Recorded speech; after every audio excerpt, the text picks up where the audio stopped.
جو ان کے اخراجات تھے وہ لیے, ہم سے پھر زیادہ پیسے نہیں لیے.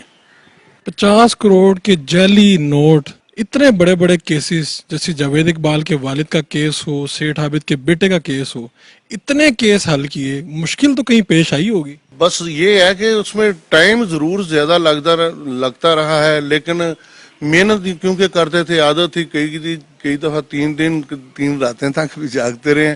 میں آپ کو 2 باتیں ویسے بتاتا ہوں, باتیں تو بہت ہیں زندگی میں کرنے کے لیے.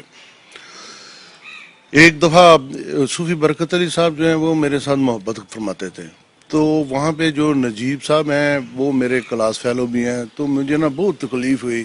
ٹی وی پہ اس طرح لوگ میرے خلاف بہت باتیں کرتے تھے. میں نے ان کو جا کے کہا جی میں تنگ پڑ گیا ہوں. تو وہ کیونکہ وہاں پہ مچھ بھی جلاتے ہیں, تو وہ مجھے مچھ پہ لے گئے, تو وہاں سے انہوں نے خاک سوا اٹھا کے مجھے دی اور انہوں نے کہا کہ منہ پہ مال لو. تو پھر میں نے منہ پہ مال لی, تو مجھے اس سے ابھی انہیں کیا فرق پڑتا ہے.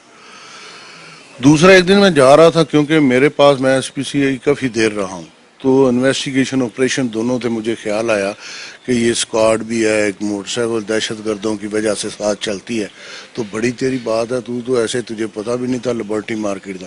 میں نے اس کا گاڑی روکو, اس نے گاڑی روکی, میں اتر کے ریس کورس پارک میں چلا گیا. میں زمین پہ بیٹھ گیا, میں پھر زمین پہ لیٹ گیا. میں اٹھا تو S H O Shadman Ehsan Butt میرے سرانے بیٹھا تھا. میں نے اس سے کہا میں نے کراٹے لیے. اس نے کہا تو نے بہت کراٹے لیے. میں نے کہا شکر الحمدللہ. تو میں نے کہا پھر کوئی تکبر والی بات نہیں, ایسے ہی خیال آ گیا. تو جس طرح پہلے دن تھا اسی دن آج ہوں. پہلے دن بھی یہ کہا تھا کہ جو کانسٹیبل کے کہنے پہ جائز کام ہو سکتا ہے وہ کروں گا, اور جو جائز نہ ہوا وہ آئی جی بھی کہے گا تو نہیں کروں گا. اور الحمدللہ درست ہی کام کیے ہیں, کوئی غلط کام نہیں کیا. یہ عمر ورک نام اتنا شہرت کیسے اختیار کر گیا؟ کچھ تو ایسا ہے پیچھے آپ کی شخصیت کے. کچھ نہیں, میں بالکل کم بولتا تھا, میں شہرت چاہتا ہی نہیں تھا مجھے, کیونکہ میں ویسے ہی دیہاتی آدمی تھا, میں دیہات میں جانا چاہتا تھا. لیکن یہ تھا, میں نے جس طرح آپ کو کہا کہ میری ولادت سے پہلے ہی میں ان کی دعا کے ساتھ ہوا تھا, تو وہ وقت کے کتب تھے, انہوں نے میرا نام رکھا تھا. شاید یہ وجہ ہو, یا کچھ ایسے ہی کچھ دعائیں تھیں, ورنہ میرے والد صاحب دکشت کرتے ہیں تو وہ بقلم خود لکھتے ہیں. تو ہم تو ایسے ہی بالکل زیادہ کوئی پڑھے لکھے بھی نہیں, لیکن درست خیال ضرور تھا, جس کا میں نے پہلے بھی ذکر کیا ہے کہ خیال کی پاکیزگی بہت اہم ہے. ٹھیک ہے, کوئی ایک بات جو عمر ورک صاحب پاکستانی قوم کو کہنا چاہتے ہیں.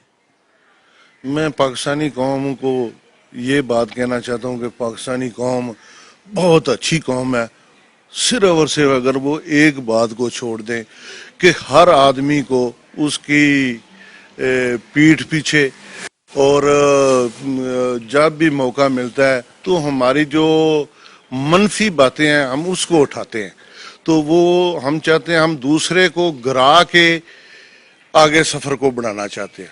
میں کہتا ہوں کہ دوسرے کا ہاتھ پکڑ کے اور دوسرے کے کاندھے پہ چڑھ کے آپ بے شک آگے سفر کو اختیار کریں. نبی کریم صلی اللہ علیہ وآلہ وسلم نے بت توڑنے کے لیے مولا علی کو اپنے کاندھوں پہ کھڑا کر لیا تھا. اس طرح کا رویہ اختیار کریں.